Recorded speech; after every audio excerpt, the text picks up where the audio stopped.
2023-24 பேங்கிங்ல நமக்கு ஒரு பெரிய ஒரு மைல் ஸ்டோன் அடைஞ்சிருக்கோம் அப்படின்னே வந்து நம்ம பெருமையா சொல்லிக்கலாம். ஏன் அப்படின்னா ஐபிஎஸ் பிஓவா இருக்கட்டும், ஐபிஎஸ் கிளர்க்கா இருக்கட்டும், ஸ்டேட் பேங்க் கிளர்க்கா இருக்கட்டும், ஸ்டேட் பேங்க் பிஓவா இருக்கட்டும், ஐபிஎஸ் எஸ்ஓவா இருக்கட்டும், இந்த மாதிரியான எல்லா ஃபீல்ட்லையுமே வந்து ஒரு பிரம்மாண்டமான ரிசல்ட். அதை சொல்லவே வார்த்தைகள் இல்லை. அந்த மாதிரியான ஒரு சக்சஸ் மீட்டை நம்ம கொண்டாடி இருக்கோம், ஒரு சக்சஸை நம்ம ருசிச்சிருக்கோம். அதனை தொடர்ந்து இந்த வருஷத்துக்கான ரெக்ரூட்மெண்ட் நம்ம ஸ்டார்ட் ஆயிருக்கு. ஆல்ரெடி நம்ம தமிழ்நாடு கிராமியன் பேங்கோட நோட்டிஃபிகேஷனை பற்றி நம்ம டிஸ்கஸ் பண்ணோம். அதுக்கான கிளாஸஸ், அதுக்கான டெஸ்ட் பேட்ச், அதுக்கான மெயின்ஸ் பேட்ச் எல்லாமே ஃபுல் ப்ளஜராக போயிட்டு இருக்கு. ஸோ இந்த எக்ஸாம் எழுதுறவங்களுக்கு இன்னும் மோட்டிவேட் பண்ணுற மாதிரி, இன்னும் அடுத்த ஒரு உங்களை இடத்துக்கு கொண்டு போகிற மாதிரியான ஒரு நியூஸ் தான் ஐபிஎஸ்ல வந்திருக்கு. அது என்ன அப்படின்னு பார்த்தீங்கன்னா, ஐபிஎஸ் கிளர்க்கோட 2025-26க்கான நோட்டிஃபிகேஷன். ரொம்ப முக்கியமான ஒரு நோட்டிஃபிகேஷன் இது பார்க்கப்படுது. ஏன்னா எல்லாருமே கொஸ்டின் பேப்பர் தமிழ்ல தான் நல்லா இருக்கும், தமிழ் இங்கிலீஷ்ல தான் நல்லா இருக்கும் அப்படின்னு ஆசைப்படக்கூடிய ஒரு எக்ஸாம் அப்படி சொல்லும் போது, ஸோ ஏற்கனவே நம்ம தமிழ்நாடு கிராமியன் பேங்கோட பிஓ கிளர்க் 2 எக்ஸாமே தமிழ்ல இருக்கும், இங்கிலீஷ்ல இருக்குன்னு பார்த்தோம். அதை தொடர்ந்து நம்மளோட ஐபிஎஸோட கிளர்க் நோட்டிஃபிகேஷன் 25-26 தேர்வுகளுக்கான நோட்டிஃபிகேஷன் வெளிவந்திருக்கு. வேக்கன்சி தான் ரொம்ப இதில் சூப்பரான விஷயம். வேக்கன்சி பார்த்தீங்கன்னா லாஸ்ட் இயரை விட டபுள் த வேக்கன்சியும் தாண்டி இருக்கு, 2.5 மடங்கு அதிகம் அப்படி சொல்லலாம். ஸோ லாஸ்ட் இயர் வந்து நியர்பை 300 இருந்துச்சு, இப்போ நமக்கு 665+ வேக்கன்சிஸ் இருக்கு. அது போக நிறைய பேங்க் நாட் ரிப்போர்ட்டில் இருக்கிறதுனால இந்த எக்ஸாம் கண்டிப்பாக ஒரு சூப்பரான எக்ஸாம் அமையும், அது எந்த மாற்று கருத்துமே கிடையாது. இந்த எக்ஸாம் எழுதுறதுக்கான ரொம்ப முக்கியமான விஷயம் வந்து ஃபாஸ்ட் ரெக்ரூட்மெண்ட் சர்வீஸ். வேகமாக எக்ஸாம் வைக்கிறாங்க, சீக்கிரமாக ரிசல்ட்டை போடுறாங்க, அடுத்த லெவலுக்கு வேகமாக போகுது. ஒன்று, இயர் பை இயர் வேகன்சி பார்த்தீங்கன்னா இன்க்ரீஸ் ஆகிட்டே போயிருக்கு. அதனால தைரியமாக இந்த ஃபீல்டில் நம்ம இறங்கி பெர்ஃபார்ம் பண்ணலாம், இறங்கி ரிசல்ட் எடுக்கலாம், மாற்றமே கிடையாது. ஸோ ஆன்லைனுக்கான டேட் ஆல்ரெடி ஸ்டார்ட் ஆயிடுச்சு. 1ஆம் தேதியிலேருந்து 21ஆம் தேதியிலும் ஆன்லைனில் அப்ளை பண்ணணும். வழக்கமாக அப்ளை பண்ணுற அதே ப்ரொசீஜர் தான், புதுசாக ஒரு ப்ரொசீஜர் இல்லை. ஸோ ஒரே ஒரு விஷயம், ஃபோட்டோவை அப்லோட் பண்ணுவோம், நேராக கேப்சர் பண்ணுற மாதிரி ஒரு விஷயம் மட்டும் மாடிஃபை பண்ணியிருக்காங்க. ஸோ மற்றபடி இதில் பெரிய விஷயம் கிடையாது. அப்புறம் நம்ம வந்து ஒரு 20 டேஸ் தான் நமக்கு அப்ளை பண்ணுறதுக்கான டேட் இருக்குது. ஸோ இயர்லியர் நம்ம அப்ளை பண்ணிடுவோம். அப்ளை பண்ணதுலேருந்து பார்த்தீங்கன்னா ஆகஸ்ட்டில் நமக்கு வந்து பிலிம்ஸ் எக்ஸாம் இருப்பதற்கான வாய்ப்புகள் அதிகமாக இருக்குதுன்னு சொல்லியிருக்காங்க ஆகஸ்ட்டில். ஸோ இதில் முக்கியமான விஷயம் பார்த்தீங்கன்னா ஆகஸ்ட்டில் அப்படின்னு சொன்னதுனால ஆல்ரெடி நமக்கு வந்து ஜூன், ஜூலை, ஆகஸ்ட்ல ஃபர்ஸ்ட் வீக் ஆஃப் த ஆகஸ்ட்ல நமக்கு வந்து ஐபிஎஸ் பிஓட எக்ஸாம் இருக்க வாய்ப்பு இருக்கு. செகண்ட் வீக், தேர்ட் வீக்ல ஆர்ஆர்பியோட கிளர்க்கு எக்ஸாமுக்கு வாய்ப்பு இருக்கு. ஸோ நமக்கு ஆர்ஆர்பி பிஓ கிளர்க் இது எல்லாமே முதல் 2-3 வாரங்களில் முடிஞ்சிச்சுன்னா, இது தேர்ட் வீக் ஆர் ஃபோர்த் வீக்ல நமக்கு இந்த ஐபிஎஸ் கிளர்க்கோட பிலிம்ஸ் எக்ஸாம் இருக்கிறதுக்கான வாய்ப்பு இருக்கு. அப்போ நம்ம எக்ஸாம் எழுதி கரெக்டாக 30-35 நாளில் நம்ம அப்ளை பண்ணி ஒரு 30-35 நாளில் நம்ம எக்ஸாம் எழுத போகிறோம். அதான் இதில் முக்கியம். Tier 1 எக்ஸாமுக்கு ஜஸ்ட் 30 to 35 days. இப்போ ஸ்டார்ட் பண்ணால் ஃபுல் பிளஜ்டாக இதை எடுக்கலாம் அப்படிங்கிற மாதிரியான ஒரு டைம் டூரேஷன் தான் கொடுத்துருக்காங்க 35 நாளில். அந்த 35 நாளில் எக்ஸாம் முடிச்சு ஒரு 2 weeks August 3rd week 4th வீக்கில் எழுதுகிறோம். 2 வாரம் டைம் ரிசல்ட்டுக்கு. அடுத்து ஒரு 7 to 10 டேஸில் மெயின்ஸ் எக்ஸாம் லைனாக இருக்குது. ஜூலை, ஆகஸ்ட், செப்டம்பர் மட்டும் கேப்பு அப்படியே நமக்கு போய்கிட்டே இருக்குது ஃபாஸ்ட்டாக. அப்போ நமக்கு வந்து ரெக்ரூட்மெண்ட் சர்வீஸ் ரொம்ப ஃபாஸ்ட்டாக இருக்கும். அதனை தொடர்ந்து பார்த்தீங்கன்னா ரிசல்ட் எப்போவுமே நமக்கு ஏப்ரல் 1ஆம் தேதி, அதில் மாற்றுக்கிறதே கிடையாது. IBPS PO, IBPS SO, IBPS clerk எல்லா எக்ஸாமும் ஏப்ரல் 1ஆம் தேதி. ஸோ அந்த ரிசல்ட்டு எப்போவுமே நமக்கு அதில் மாற்றுக்கிறதே கிடையாது, அதுதான் வரப்போகுது. அப்போ நம்ம வந்து ஒரு நல்ல ஒரு நோட்டிஃபிகேஷன், ரொம்ப எதிர்பார்த்துட்டு இருந்த ஒரு நோட்டிஃபிகேஷன், வேகன்சி எப்படி இருக்குமோ, இல்லை லாஸ்ட் இயர் மாதிரி குறைஞ்சிருமா இல்லை கூடிருமா அப்படிலாம் மக்கள் வந்து நிறைய பயத்தில் இருந்தாங்க. ஆனால் அதை தாண்டி நமக்கு ரெக்ரூட்மெண்ட் வந்திருக்கு. ஸோ இதில் பார்ட்டிசிபேட் பேங்க் அப்படின்னா நம்ம எல்லா நேஷனலைஸ்ட் பேங்க்லாம் இதில் இருக்காங்க. Bank of Baroda, bank of India, bank of Maharashtra, Canara bank, central bank of India, Indian bank, Indian overseas bank, Punjab national bank, Punjab Sind bank, இது போக யூகோ யூனியன். ஸோ இந்த பேங்க் எல்லாமே நமக்கு எல்லா இயரும் நமக்கு நோட்டிஃபிகேஷன் வரும். இதில் கிளர்க்கும் வந்திருக்கு, பிஓவும் வந்து வரும். அடுத்து ஸ்பெஷலிஸ்ட் ஆஃபீஸரும் வரும். ஸோ தொடர்ந்து இந்த பேங்க் தான் நமக்கு பார்ட்டிசிபேட் பண்ணிருக்காங்க. நம்மளோட ஆம்பிஷனே வந்து எல்லாருக்கும் கவர்மெண்ட் ஆஃபீஸர் ஆகணும், கவர்மெண்ட் ஜாபுக்கு போகணும், கவர்மெண்ட் பேங்குக்கு போகணும் அப்படிங்கிறது உங்களுடைய ஆசையாக இருக்கலாம். ஸோ இதில் நம்மளோட டேட்டு கண்டிப்பாக நமக்கு எலிஜிபிலிட்டி இருக்கும். அசான் 1/7/2024 வச்சு பார்க்கும்போது, அந்த ரேட் வச்சு பார்க்கும்போது மினிமம் 20ஆகவும் 28க்குள்ளேயும் இருக்கணும் அப்படின்னு சொல்கிறதோட இல்லாமல் ரிலாக்ஸேஷன் கொடுத்துருக்காங்க. வழக்கமாக உள்ள அதே ரிலாக்ஸேஷன், SC STக்கான ரிலாக்ஸேஷன் 5 இயர்ஸும் ஓபிசிக்கான ரிலாக்ஸேஷன் 3 இயர்ஸ், இந்த மாதிரியான வழக்கமான கேட்டகரிக்கான எல்லாருக்குமான ஒரு வேக்கன்சிஸ் வழக்கமான ஒரு ஏஜ் ரிலாக்ஸேஷன் எப்பவுமே உண்டு. அதுவும் இங்கே நம்ம கொடுத்துருக்குறாங்க. இப்போ நம்ம வந்து ரொம்ப முக்கியமாக எதிர்பார்த்தது என்னன்னு பார்த்தீங்கன்னா, எக்ஸாம் பேட்டர்ன் எப்படி இருக்கும், லாஸ்ட் இயர் கட் ஆஃப் எப்படி இருக்கும், ஸோ அது போக வேக்கன்சிஸ் எப்படி இருக்கும், எக்ஸாமுக்கான டூரேஷன் எவ்வளோ நமக்கு டைம் இருக்கும், இந்த மாதிரியான நிறைய விஷயங்கள் தான் நம்ம மைண்டில் ஓடிட்டே இருக்கோம். நம்ம வேற எதை பற்றி யோசிக்க மாட்டோம். எக்ஸாமுக்கு ப்ரிப்பேர் பண்ணுறதுக்கு பெரிய டைம் இருக்கா, ப்ரிப்பேர் பண்ணிடலாமா, இல்லை வேகன்சி கூட இருக்கா, வேகன்சி கம்மியாக இருந்தால் வேறு ஏதாவது ஃபீல்டுக்கு போகலாமா, நம்ம ஆளுக்கப்பல இப்படி தான் யோசிச்சுட்டு இருப்போம். ஸோ எஜுகேஷன் குவாலிஃபிகேஷன் பொறுத்தவரை நம்ம ஏதாவது ஒரு டிகிரி முடிச்சிருக்கணும். டிகிரியானது 21/7/2024 முன்னாடி டிகிரி முடிச்சிருக்கணும் அப்படின்னு சொல்லி ஒரு கண்டிஷன் நமக்கு எப்போவுமே ஐபிஎஸ்ல இருக்கும். ஸோ அதே கண்டிஷன் தான் அகைன் நமக்கு சொல்லியிருக்காங்க. டிகிரி கண்டிப்பாக முக்கியம்.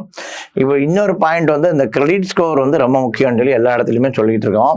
ஸோ நம்ம ஏதாவது எஜுகேஷன் லோன் வாங்கியிருக்கோம், கெட்டாமல் விட்டுருக்கோம், ஏதாச்சும் லோன் நம்ம பேரில் எடுத்துருக்காங்க, வீட்டில் கெட்டாமல் விட்டுருக்காங்க, சிவில் ஸ்கோர் குறையும் பட்சத்தில் நமக்கு ஒரு இஷ்யூ இருக்குது.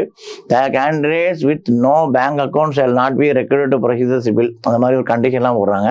ஸோ இந்த இடத்துல நமக்கு வந்து சிவில் ரொம்ப மேண்டேட்டரியாக இருக்குது. பாருங்கள், the civil status updated or procedure the NOC from the lender to the effect to there is a no outstanding with the respect to the account. அதாவது ஒன்று நம்ம வந்து சிவில் ஸ்கோர் நல்லா இருக்கணும், சூப்பராக. எல்லாருமே வந்து ஒரு கட் ஆஃப் ஸ்கோர் சொல்லுவாங்க. ஒரு 800+ இருந்தால் சூப்பர் கிரெடிட் ரேட்டிங் அப்படின்னு சொல்லுவோம் நம்ம. ஸோ அதுக்கு கீழே இருந்துச்சுன்னா நமக்கு வந்து பிரச்சனை கிடையாது.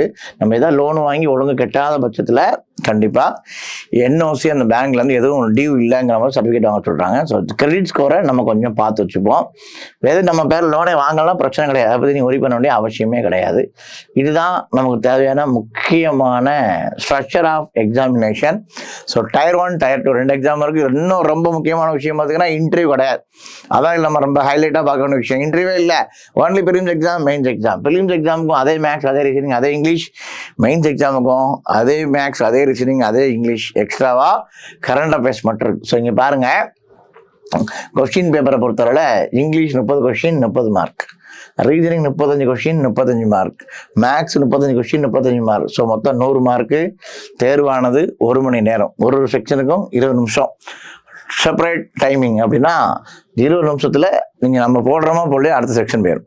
20 மினிட்ஸ் தான் மேக்ஸ் கொடுப்பாங்க, நம்ம போடுறோமா போல அடுத்த செக்ஷன் போயிடும். ஸோ மொத்தத்தில் 100 கொஸ்டின் 60 நிமிஷத்தில் சால்வ் பண்ணணும். அப்புறம் நமக்கு லாஸ்ட் இயர் கட் ஆஃப் வேகன்சியை பொறுத்து கட் ஆஃப் கொஞ்சம் மாறுது, ஏறுது, இறங்குது. சொந்தரை நம்ம வேகன்சி நல்லா இருக்கிறதுனால ஒரு மினிமமான ஒரு கட் ஆஃப் இருக்க தான் வாய்ப்பு இருக்குது. ஸோ அதனையும் தொடர்ந்து மெயின்ஸ் எக்ஸாம் பாருங்கள், அதே இங்கிலீஷ், ரீசனிங், குவான்ஸ் அதே தான் இருக்க போது. அடிஷனலாக கரண்ட் அஃபேர்ஸ் ஆட் பண்ணியிருக்காங்க. இப்போ இதில் தான் நமக்கு கொஞ்சம் ஸ்கோரிங் கொஞ்சம் மாறுது. கரண்ட் அஃபேர்ஸை பொறுத்தவரை 50 கொஸ்டின் 50 மார்க்கு, 35 மினிட்ஸ். டைம் நிறைய இருக்கும். ஆனால் 6 மாதத்துலேருந்து ஒரு 9 மாதம் கரண்ட் அஃபேர்ஸை நல்லா படிச்சிட்டோம் அப்படின்னா இந்த ஏரியா நமக்கு பெரிய வீக்காக தெரியாது. அதில் தொடர்ந்து இங்கிலீஷ்க்கும் ஈச் ஒரு question 1 mark, 40 question 40 mark for 35 minutes. 35 நிமிஷத்தில் நம்ம இங்கிலீஷு 40 கொஸ்டின் போடணும், 40 மார்க். ஸோ அதே மாதிரி மேக்ஸ், ரீசனிங் தான் நீங்கள் வந்து நல்லா ஃபோக்கஸ் பண்ணணும். அதுலேயும் பார்த்தீங்கன்னா ரீசனிங்க்கு வந்து 50 கொஸ்டின் 60 மார்க் கொடுக்குறாங்க. ரீசனிங்க்கு மட்டும் வெயிட்டேஜ் அதிகமாக இருக்குது. 50 question 60 mark, maths 50 question 50 mark. So இந்த இடத்துல நம்ம நல்லா கான்சன்ட்ரேட் பண்ணி மேக்ஸ் விஷயம் நல்லா போட்டு பார்டரில் இங்கிலீஷ் கட் ஆஃப் கிளியர் பண்ணி கரண்ட் அஃபேர்ஸை போட்டால் கன்ஃபார்ம் வேலை இருக்கும், மாற்றமே கிடையாது. இது ஹைலைட்டான விஷயம்னு பார்த்தீங்கன்னா லாஸ்ட் இயரோட கட் ஆஃப் 72லேருந்து 75 தான் கட் ஆஃப் இருக்குது. அது ஜென்ரல், ஓபிசி, எஸ்சி, எஸ்டி எல்லாருமே பார்த்தோம்னா அரௌண்டு 200 கட் ஆஃப் எவ்வளோ தான் இருந்துச்சுன்னு பார்த்தீங்கன்னா பிலோ 80. அப்போ 80 மார்க் கட் ஆஃப்னு வச்சுக்கோமே. ஸோ அரௌண்ட் 40% தான். அப்போ 40% மார்க் வாங்க நம்ம இதில் கன்ஃபார்ம் வேலைக்கு போகக்கூடிய ஒரு நிலைமை தான் இருந்துச்சு. லாஸ்ட் இயர் அரௌண்ட் 300 வேகன்சிக்கே அதுதான் கட் ஆஃப் அப்படின்னா இந்த வருஷம் 600 வேகன்சி. ப்ரிப்பரேஷனை ஃபுல் ஃப்ளெஜ்டாக ஸ்டார்ட் பண்ணலாம். உட்காந்து வாங்கன்னு படிக்கிறதா இங்கே ஒன்றுமே இல்லை. கரண்ட் அஃபேர்ஸை ஒரு 6 மந்த்துக்கு இன்னையிலேருந்து ஸ்டார்ட் பண்ணோன்னா மோர் தென் எனஃப். இப்போ இன்னைக்கு ஸ்டார்ட் பண்ணால் கூட okay, July current affairs start பண்ணால் கூட ஒரு நம்ம சைன் பண்ணிடலாம். ஸோ மேக்ஸ், ரீசனிங் ப்ரிலிம்ஸை விட ஒரு மடங்கு இன்னும் கொஞ்சம் டஃப்னஸ் அதிகமாக இருக்கும். ஸோ அதுக்கு தகுந்த நம்ம இந்த ப்ரிப்பரேஷனை ஸ்டார்ட் பண்ணணும். ஸோ மேக்ஸு, ரீசனிங், இங்கிலீஷ் இதெல்லாம் பேசிக்காக நம்ம திருப்பி ப்ராக்டிஸ் பண்ண அதே விஷயம் தான், புதுசாக ஒன்றுமே இல்லை. அது போக நம்ம பார்க்க வேண்டியது கரண்ட் அஃபேர்ஸ் மட்டும் டெய்லியும் படிக்கணும். இதுதான் நம்ம பிளான். அப்போ நம்ம என்ன செய்ய போகிறோம் அப்படின்னு பார்த்தீங்கன்னா, நமக்கு ஆல்ரெடி பிலிம்ஸ் கிளாஸ் போயிட்டு இருக்கு சார். லாஸ்ட் இயரே பிலிம்ஸ் அடிக்க தூக்கிட்டேன் சார், மெயின்ஸ் தான் நமக்கு வரல. ஸோ பிலிம்ஸ் கிளாஸில் ஒரு சூப்பரான கூட்டத்தோட பிரம்மாண்டமாக பிலிம்ஸ் கிளாஸ் போயிட்டு இருக்கு. ஸோ மெயின்ஸ் தான் சார் வரமாட்டேங்குது. மெயின்ஸ் கிளாஸையும் ஆரம்பிச்சு ஆர்ஆர்பி நோக்கி விரைவான பயணம் வெறித்தனமாக போயிட்டு இருக்கு. அதனை தொடர்ந்து ஐபிஎஸ் வந்ததுனால நம்ம ரெண்டும் சேர்த்து நம்ம பிளான் பண்ணுறோம். IBPS clerk and RRB PO clerk எல்லாம் சேர்த்து மிக்ஸ் பண்ணி நம்ம டெஸ்ட் பேக்கை வெறித்தனமாக நம்ம வந்து கொண்டு போயிட்டு இருக்கோம் டெஸ்ட் பேட்சை. ஸோ நம்ம வந்து இங்கே எது வீக்காக இருக்கும் வாய்ப்பே கிடையாது. ஏன்னா டெய்லியும் கிளாஸில் இங்கிலீஷ் டெஸ்ட் போடுறோம், இங்கிலீஷ் கரெக்ஷன் பார்க்கும். டெய்லியும் மேக்ஸ் டெஸ்ட் போடுறோம், கரெக்ஷன் பார்க்கும். ரீசனிங் டெஸ்ட் போடுறோம், கரெக்ஷன் பார்க்கும். அப்போ ஜூலைலேருந்து நம்ம என்ன பண்ணுறோம், டே ஷீட் 1 2 3 4 ஒரு நாளுக்கும் டே ஷீட் நம்ம டெய்லியும் கொடுக்குறோம். அதை படிக்க வைக்கிறோம், வைவா செக்ஷன் கொண்டு போகிறோம், அதுவும் கிளியர் பண்ணலாம். ஸோ லேப் டெஸ்ட் போடுறோம், எண்ணில் அடங்கா ஆப் டெஸ்ட்டுக்கு போடுறோம். ஸோ இந்த எக்ஸாமை கண்டிப்பாக கிராக் பண்ணுறோம். இந்த வருஷம் அடித்து தூக்குறோம். ஸோ போன டைமே பார்த்தீங்கன்னா 3 ஒருவர் நம்ம ஆளுக்கு தான். ஸோ அந்த மாதிரியான ஒரு ரிசல்ட் நம்ம கிளர்க்கில் கிடச்சிருந்துச்சு. ஸோ இந்த டைமும் ஒரு பிரம்மாண்டமான ரிசல்ட் நமக்கு காத்திருக்கிறது. ஸோ தொடர்ந்து வெறித்தனமாக படிங்க. பாருங்கள், நீங்கள் டேபிள் ஒன்றும் பெருசாக இல்லை. மற்ற பல எக்ஸாம்லாம் பார்த்தீங்கன்னா எக்ஸாம் பேட்டர்ன், அந்த சிலபஸ், அந்த ஷெடியூலே பார்த்தீங்கன்னா பயங்கரமாக இருக்கும். நமக்கு இதுதான் எக்ஸாம் பேட்டர்ன், வேறு ஒன்றுமே இதில் சொல்லலை. வேறு ஒன்றும் பெருசாக சிலபஸ் பற்றி ஒன்றுமே பேசலை. இவ்வளோ தான். Maths section, English, current affairs, இது ஒன்றும் பெரிய விஷயம் கிடையாது. உட்காந்து ஒரு 20 days ப்ரிப்பேர் பண்ணாலே ஆட்டோமேட்டிக்காக எல்லாமே ஃபுல் ப்ளஜ்டாக வந்துடும். நமக்கு ப்ரிலிம்ஸுக்கும் மெயின்ஸுக்கும் கேப் இருக்குது, எக்ஸாமுக்கும் இதுக்கும் நல்ல கேப் இருக்குது. ஒரு 35 நாள் 40 நாள் டைம் இருக்குது. கண்டிப்பாக இந்த எக்ஸாமை சக்ஸஸ்ஃபுல்லாக சூப்பராக கிளியர் பண்ணலாம். அதனால் ஃபுல் ப்ளஜ்டாக எக்ஸாமை நோக்கி புறப்படுங்கள், படையிடுங்கள். நம்ம அசால்ட்டாக அந்த எக்ஸாமை கிளியர் பண்ணலாம். இப்போ நம்மளோட எக்ஸாம் சென்டரை பொறுத்தளவில் தமிழ்நாட்டில் கொஷின் பேப்பர் எப்படி இருக்கும்னு பார்த்தீங்கன்னா இங்கிலீஷ், தமிழ், ஹிந்தி 3 லாங்குவேஜ்லேயும் இருக்கும். ஸோ இதெல்லாம் ரொம்ப ஹைலைட்டான விஷயம். அந்த கிளர்க் எக்ஸாம், ஸ்டேட் பேங்கோட கிளர்க்கு, ஆர்ஆர்பியோட கிளர்க்கு, ஐபிஎஸோட கிளர்க், இந்த 3 எக்ஸாம் போக ஆர்ஆர்பி பிஓ, இந்த 4 எக்ஸாம் தான் தேர்வுகளானது. தமிழ் அண்ட் ஆங்கிலம், தமிழ் அண்ட் இங்கிலீஷில் இருக்குது. ஸோ கொஷின் 2 லாங்குவேஜ்லேயும் இருக்கும், தமிழ் அண்ட் இங்கிலீஷில். அதனால் இந்த எக்ஸாமை கிராக் பண்ணுறதுக்கு இன்னொரு சூப்பரான விஷயம், கொஷின் பை லாங்குவேஜில் இருக்கிறது. அதுவும் நம்ம வந்து கண்டிப்பாக நல்லா யூஸ் பண்ணிக்கலாம். இந்த கட் ஆஃப் பொறுத்து வந்து வேகன்சியை பொறுத்தும் கொஷின் பேப்பரை பேஸ்டு வச்சு தான் இந்த கட் ஆஃபை ஃபிக்ஸ் பண்ணுவாங்க. ஸோ இதுதான் கட் ஆஃப் அப்படின்னு நம்ம சொல்ல முடியாது. Year by year cut off vary ஆகும், based on the competition, based on the question paper level, based on the vacancy. இதை வச்சு நம்ம வந்து எல்லா வருஷமுமே மாறக்கூடியது தான் நம்மளோட கட் ஆஃப். அதனால் இதுதான் கட் ஆஃப் இருக்குன்னு சொல்ல முடியாது. அப்போ இந்த எக்ஸாம் பொறுத்தவரை ஏதாவது ஒரு டிகிரி முடிச்சிருந்தா போதும். ஏஜ் லிமிட்டு நம்ம கண்டிப்பாக இருக்கும். இந்த ஐடென்டிஃபிகேஷன் ப்ரூஃப் எல்லாமே நம்ம வச்சுருக்கோம். ஆதார் கார்டு வச்சுருக்கோம், பேன் கார்டு வச்சுருக்கோம், என்னென்ன தேவை எல்லாமே வச்சுருக்கோம். இதெல்லாம் நம்ம வந்து ஒன்றும் பெருசாக இங்கே யோசிக்கிறதுக்கு வேலை இல்லை. ஸோ கால் லெட்டரு நமக்கு வந்து நம்ம அப்ளை பண்ணதுலேருந்து ஒரு 20 நாளுக்குள்ளே கால் லெட்டர் வந்துடும். எக்ஸாம் 30 நாள்லேருந்து 35 நாளுக்குள்ளே வச்சுருவாங்க. அதனால் நம்ம நோட்டிஃபிகேஷனை பார்த்த உடனே அப்ளை பண்ணிவிட்டு உடனே உட்காந்து படிக்கிற வேலையில் தான் நம்ம இறங்கணுமே தவிர வேறு எதுவும் இல்லை. நீங்கள் பெருசாக பார்க்குறதுன்னு ஒன்றும் பெரிய அவசியம் இல்லை. எந்த கேட்டகரியில் அப்ளை பண்ணோமோ அந்த கேட்டகரிக்கான ஒரு ப்ரூஃப். ஸோ ஜெனரல் கேட்டகரியாக இருந்தால் எந்த ப்ரூஃபும் தேவையில்லை. ஸோ நம்ம எஸ்சி எஸ்டி ஓபிசி கேட்டகரியில் இடபிள்யூஎஸ்ல கேட்டகரியில் வர்றீங்க அப்படின்னா அதற்கான ஒரு சர்டிஃபிகேட் நம்ம வந்து இசேவை மையத்தில் அப்ளை பண்ணிங்கன்னா சர்டிஃபிகேட் கிடைச்சிரும். அதுவும் என்ன பண்ணுங்கள், அப்ளை பண்ணி வச்சுக்கோங்க. எக்ஸாமுக்கு அப்ளை பண்ணுங்கள், அந்த சர்டிஃபிகேட்டையும் அப்ளை பண்ணுங்க, அவ்வளோதான். ஸோ சர்டிஃபிகேட் நமக்கு நம்ம எப்போ ஜாயின் பண்ண போகிறோமோ அப்போ தான் கேட்பாங்க. அதனால் இப்போவே வந்து அப்ளை பண்ணி வச்சுக்கிறது நல்லது. இப்போவே இருந்தாலும் நமக்கு வந்து அது ரொம்ப ஹெல்ப்ஃபுல்லாக இருக்கும். அதனால் அப்ளை பண்ணி வச்சுக்கோங்க. ஸோ டோட்டலாக இவ்வளோ தான் நம்மளோட நோட்டிஃபிகேஷன். இதில் நீங்கள் தெரிஞ்சிக்க வேண்டிய ரொம்ப பிரமாண்டமான விஷயம், எப்படி இருக்குது நம்மளோட வேக்கன்சி அப்படின்னு பார்க்குறோம். சில ஸ்டேட்டில் ரொம்ப மோசமான வேக்கன்சி இருக்கிறத பார்க்குறோம். 100, 10, 75 இப்படிலாம் ஒரு மோசமான வேக்கன்சி. சில இடத்துல கொஞ்சம் குறைவான வேக்கன்சி இருந்தாலும் நமக்கு அடிஜிதரா லக்கி ப்ரைஸ் அப்படிங்கிற மாதிரி ரொம்ப பிரம்மாண்டமான ஒரு வேக்கன்சி. எனக்கு தெரிஞ்சு உத்தரப்பிரதேசுக்கு அடுத்தபடியாக நமது வேக்கன்சி ரொம்ப அதிகமாக இருக்குது. ஸோ இங்கேயும் பார்த்தீங்கன்னா ஒரு கர்நாடகாவில் கொஞ்சம் நல்ல வேக்கன்சி இருக்குது. ஸோ கேரளாவில் ஒரு மினிமமான ஒரு வேக்கன்சி இருக்குது. ஸோ அது போக நம்மளோட தமிழ்நாட்டில் ரொம்ப பிரம்மாண்டமான ஒரு வேக்கன்சி அங்கே கொடுக்குறத நம்ம பார்த்துருக்கோம். ஸோ நம்ம தொடர்ந்து இந்த எக்ஸாமை ப்ரிப்பரேஷன் பண்ணுறதுல எந்த விதமான பதட்டமும் வரக்கூடாது. கண்டிப்பாக அடிக்கலாம், அந்த ஒரு எண்ணம் தான் வரணும். இதுதான் நம்ம அவரோட எதிர்பார்த்தா நம்மளோட வேக்கன்சியோட கதை. பாருங்கள், இப்போ நமக்குள்ள வேக்கன்சி 665. இப்போ நீங்கள் இதை கேட்டகரி வைஸாலாம் பிரிக்கக்கூடாது. ஏன் அப்படின்னு பார்த்தீங்கன்னா எஸ்சி கேட்டகரிக்கும் ஸோ நம்ம என்ன பண்ணலாம், ஜென்ரலில் பாஸ் பண்ணலாம். இப்போ நிறைய பேர் இந்த வருஷம் ஐபிஎஸ் பிஓ கிளர்க்லாம் பார்த்தீங்கன்னா you're clear under the general category அப்படின்னு சொல்லுவாங்க. அப்போ நம்ம ஓபிசியில் அப்ளை பண்ணால் கூட ஜென்ரல் கேட்டகரியோட வேகன்சிக்கு நம்ம போட்டி போடலாம். ஸோ அதனால் இந்த வேகன்சி ரெண்டுமே சேர்ந்து தான் என்னதான் இருக்க போகுது, நமக்கான வேகன்சியாக இருக்க போகுது. அதனால் எல்லா வேகன்சியும் இது கூட காம்படிட் பண்ணலாம். ஸோ அதனால் ஓவராலாக 665 வேகன்சி இருக்குன்னா நீங்கள் ஓபிசி கேட்டகரியில் வரீங்கன்னா ஓபிசியும் எடுத்துக்கலாம், ஜென்ரலும் எடுத்துக்கலாம். நீங்கள் இடபிள்யூஎஸ் வச்சுருந்தீங்கன்னா ஓபிசி எடுத்துக்கலாம். அப்போ இந்த இதுலேயும் நம்ம காம்படிட் பண்ணலாங்கிறத நீங்கள் ஞாபகம் வச்சுக்கணும். 665 வேகன்சி அது போக பாருங்கள், bank of Baroda, bank of Maharashtra, Indian bank, so UCO bank, so union bank of India, இந்த 5 பேங்க் பார்த்தீங்கன்னா இன்னும் நாட் ரிப்போர்ட்டில் இருக்காங்க. ஸோ கொஞ்சம் பேங்கு ரெக்ரூட் பண்ணியிருக்காங்க, இன்னும் கொஞ்சம் பேங்க் நாட் ரிப்போர்ட்டில் இருக்கான். இந்த 5 பேங்க்ல இருந்தும் வேகன்சி வரக்கான வாய்ப்புகள் அதிகமாக இருக்கிறதுனால கண்டிப்பாக இந்த வேகன்சி இன்னும் கூடுவதற்கான வாய்ப்புகள் அதிகமாக இருக்குது. இங்கே NA போடலை ஏன்னா, ஸோ எனக்கு வேகன்சி வேண்டாம், ஆள் தேவையில்லை அப்படின்னு எந்த பேங்கும் சொன்ன மாதிரி இங்கே ரிப்போர்ட் இல்லை. நாட் ரிப்போர்ட்னா இன்னும் அவங்க அலௌன்ஸ் பண்ணுவாங்க. ஸோ கண்டிப்பாக அதுலேயும் இன்னும் 5 பேங்கும் போது ஆவரேஜாக எவ்வளோ வேணால் கூடலாம், கோல்டன் ஆப்பர்ச்சுனிட்டி இருக்குது. ஸோ 665 வேகன்சிங்கிற தமிழ்நாட்டுக்கு ரொம்ப பிரமாண்டமான வேகன்சி. பாருங்கள், 665 வேகன்சி இதில் இருக்குது, 377 வேகன்சி RRBயில் இருக்குது, 110 வேகன்சி RRB POவில் இருக்குது. இப்போ எல்லாத்தையும் பார்த்தீங்கன்னா 1200 வேகன்சிக்கு மேலே இருக்குது இந்த 3 பேட்சில் மட்டுமே. அப்போ நம்ம எவ்வளோ கிளியர் பண்ணாலும் யோசிச்சு பாருங்கள். தமிழ்நாட்டுக்கு மட்டும் உள்ள நோட்டிஃபிகேஷன்லேயே RRB PO, RRB கிளர்க்கு, இப்போ IBS கிளர்க்கு பாருங்க, இது எல்லாம் சேர்ந்தே கிட்டத்தட்ட 1100 வேகன்சிக்கு மேலே இருக்குது. இது போக இதுலேயும் வேகன்சி கூட வாய்ப்பு இருக்குன்னு சொல்லியிருக்கோம். சரியான கோல்டன் சான்ஸ், இதோட ஒரு சூப்பர் ஆப்பர்ச்சுனிட்டி வருமா அப்படின்னா அது உங்களுக்கே டவுட்டு தான். அதுதான் நானும் சொல்கிறேன். இது மாதிரியான இன்னொரு ஆப்பர்ச்சுனிட்டி நம்ம இன்னும் எவ்வளோ நாள் காத்திருக்க வேண்டியது இருக்குன்னு தெரியாது. அதனால் பேங்கிங் ஆஸ்பிரண்ட்டுக்கு இது ஒரு golden chance, golden opportunity. So don't miss it, அதான் சொல்லணும். மற்ற ஸ்டேட்லாம் கம்பேர் பண்ணும்போது பிரம்மாண்டமான வேகன்சி இருக்குது, அதை மறந்துடாதீங்க.